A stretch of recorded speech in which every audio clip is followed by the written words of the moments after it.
I have an angle grinder.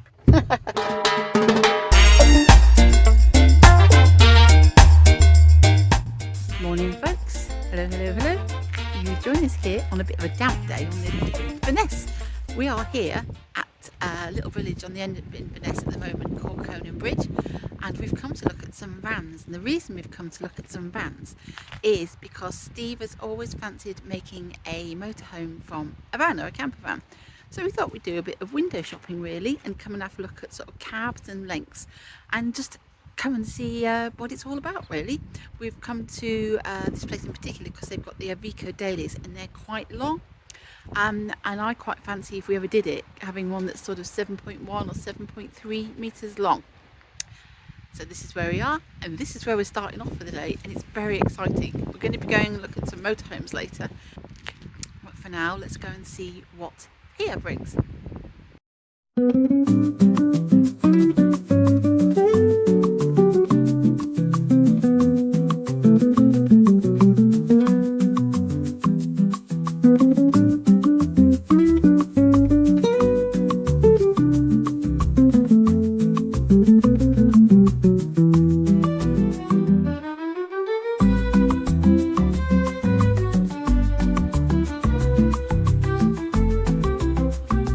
So this fits, you see, with my foot. This is okay.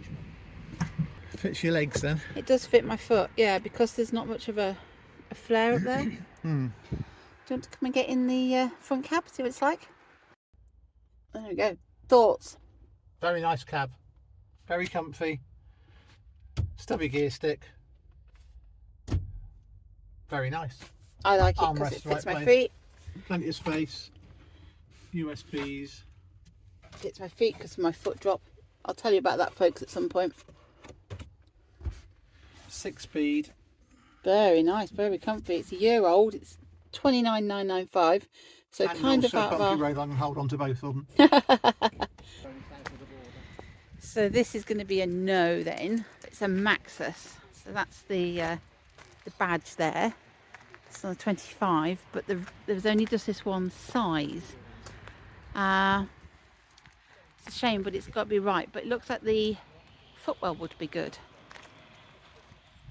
But that's a Chinese brand apparently. So everyone, we've just been into the truck place in Conan Bridge on the edge of Inverness, and it was just that one van that we wanted to go and have a look at. And personally, and I will ask Steve because he's next to me in a second, but I really liked it. I mean, budget wise it was a lot of money, you know. 30 grand for us is probably, well, yeah, definitely too much to be spending on something like that for us at this point in our lives. But if in the future things changed and we were looking at, I would definitely say to go for something like that because it was really comfortable. Just to fill you in, I have a condition called foot drop and spinal stenosis. I've got a bone that's pressing on my spinal cord, and it makes my foot not work. So for me, footwells and getting in and out of cabs are really important. So that was really what it was about today, was to see what it's like in the footwell. I struggle a bit with the transit one because of where the wheel arch is, but that Iveco was fantastic. Here he is, the man of the moment. Hello. Hello. Say hello to everybody. Hello everybody. Oh, say hello. And we reached 201. 201 this morning. Subscribers, thank you so much. We really appreciate it, don't we? Yeah, that's quite incredible. It's very exciting every day to wake up to some more subscribers. So what were your thoughts then on the Iveco? You went inside. The Iveco, I looked at them years ago when I had my own business. Yeah. And liked them then. Yeah. And they feel so much more solid. In fact, the cab felt like I was sitting in a Mercedes car. It was that well made. It was really comfy. It was comfy. Yeah. A nice thunk from the door. Not a clang. And the seats were best van seats I've ever sat in. Really proper comfy. Nice. Proper comfy. So in the back, what do you think to the height of the roof? Because that was an H2, so that wasn't the highest roof that you can get, but you're 6 foot, and what did you think? I had plenty of room for insulation and stuff above me and below me. So it was Yeah, because you have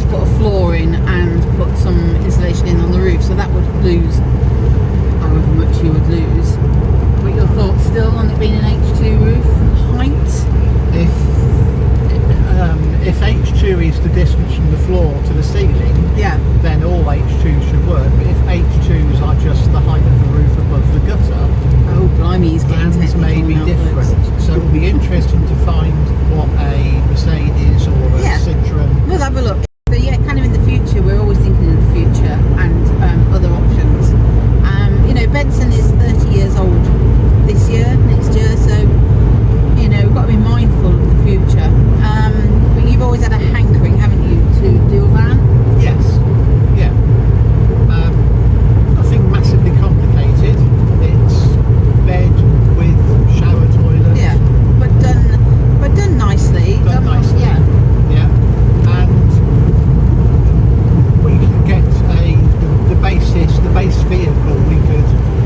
It works out financially to be much newer than we could possibly afford Of a sort of motorhome.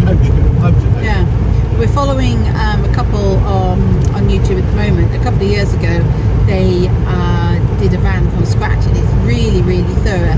It's their channel is Don't Mention the A Word, and so it looks like we're deliberately not looking at what's happened since, but it looks like they've got their van and it's on the road because there's lots of playlists. At the moment, they're building theirs, so I think we're finding that incredibly interesting, aren't we? Yeah, I think I'll get him in and give him the job to insulate my van. Because Yes. he's definitely very So thorough. if you read this, and we'll find your channel and we'll tag you.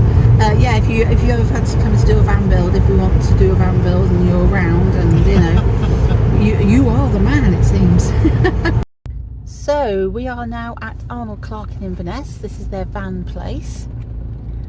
Gosh, this is a lot of vans. So we thought we'd come and have a look here to see if they've got anything that's a high roof and an, you know, a good footwell for me. So what we're going to have to do is we're going to go and have a look at the one right at the very end. It's on a 74 plate, so nice and sparkly and new. See, it's really important for us that we kind of think about what's right for us with the sort of van and the layout, because there's so many options, and really we like having Benson because it's got a bed at the back. So in the future we know we want the bed in the back, and then we want swivel around seats, but we need something that we can then face the seats to, and a lot of motorhomes don't have that unless you get into the really, really big ones. So we thought, have a look at these vans and then just sort of see what we think about the future. And I apologise for my rubbish camera work because I'm trying to walk and talk, and obviously it's something I can't do. Oh, 74, here we go. It's this one here. Gosh, that's got a nice high roof, hasn't it? If I go around here, try and step up the curb without falling. Now, lengthwise, what do we all think? See, that's not as long as the Iveco, is it? So we've got the footwell here, and the cab here. So different here from the Iveco. There we go. Yeah. Got the flare here, a bit like the Ford Transit. Yeah, it's mainly the cab at the moment. Nice cab. 4'6", 4 foot 120, 130. That's it. Yeah. So that comes to there. Okay, so that's 4'6". Yeah, because in there, so they're managing to get a king size in on, don't mention the A word, but I think that's because we're going sideways with the side pods.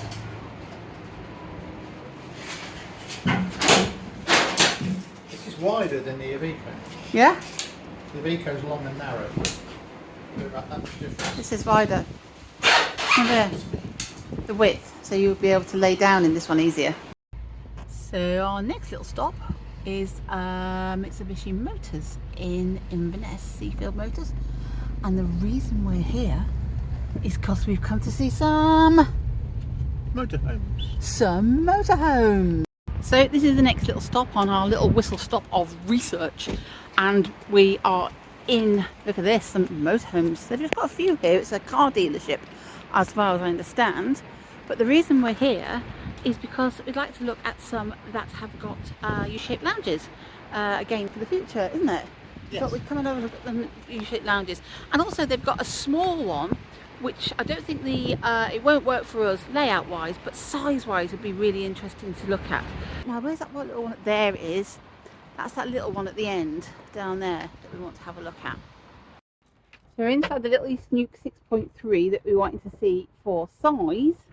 It's got the bathroom at the back and the kitchen, it's got the facing dinette, and then swinging around to 2 seats. Decent amount of storage, reminds me of the storage we've got in Benson at the moment. Let's have a look down, let's have a wander down. Bathroom. I think so, no. It's very, very tight to get in and out. So yeah, it's got a Pullman sink and Thetford loo. No shower. No shower in it. So no shower. So that would be a no. Yeah, didn't realise there was no shower. Okay, then onward. Auto Trail Scout, which is like obviously that was very similar to the Cherokee we used to have. It's got a. So look at this. That's a bit of a better layout. This is very nice, isn't it? Oh, lots of light. This is lovely.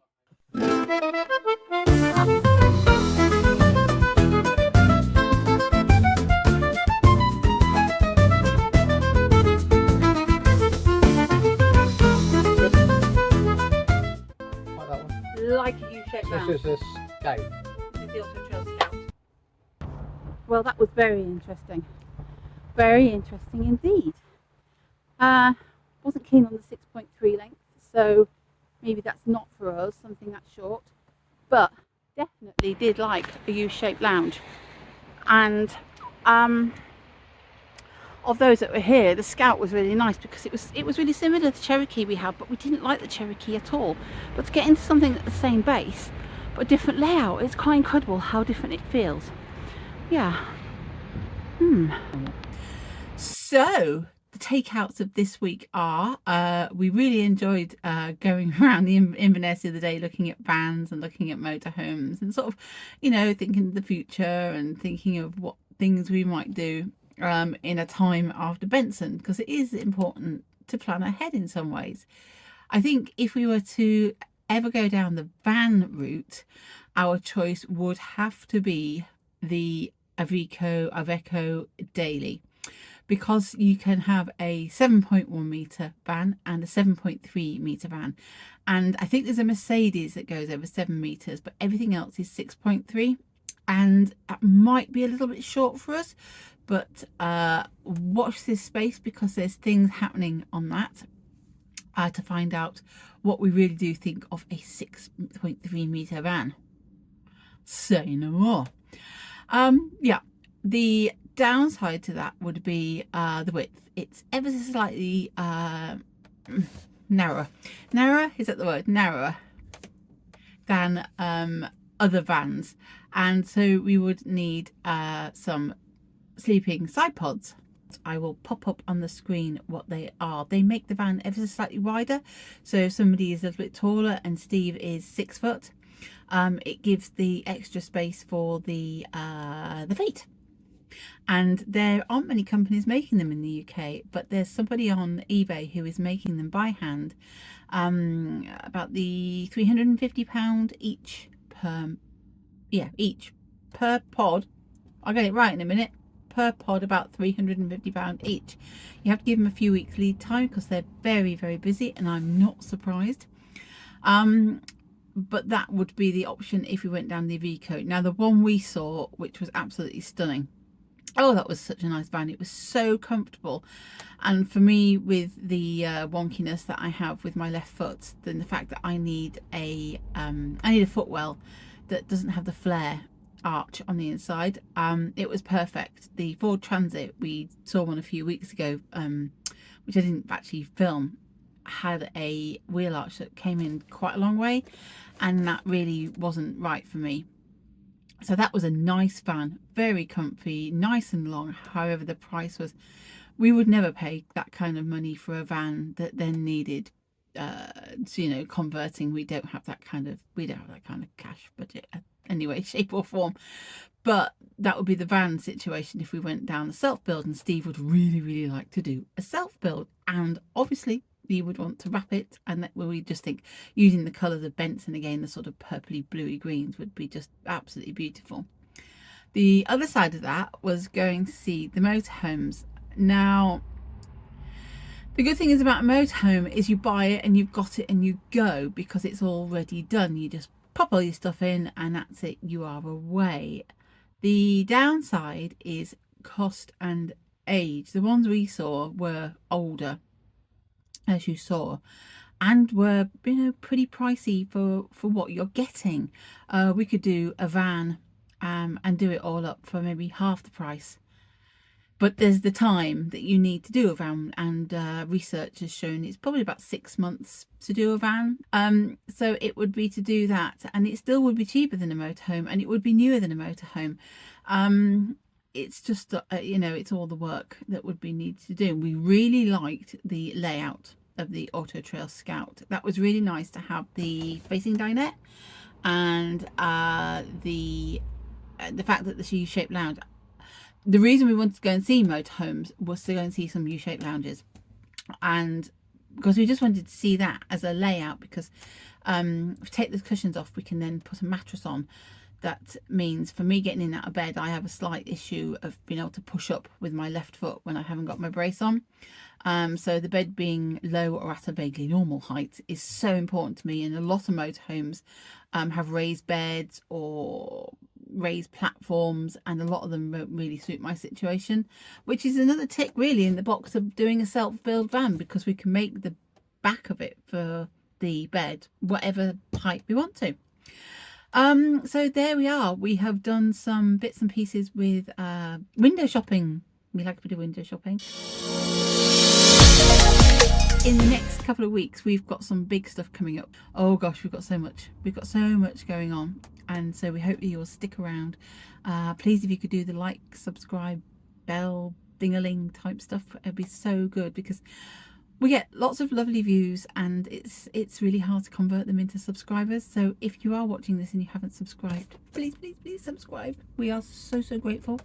We're at 210 subscribers as I do this little piece now, and they all count, because we just want you all to come on our adventures with us.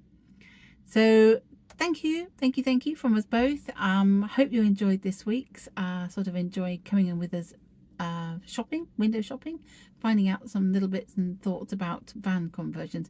See you again next week. Take care, everybody, you lovely people. Take care. See you soon. Bye.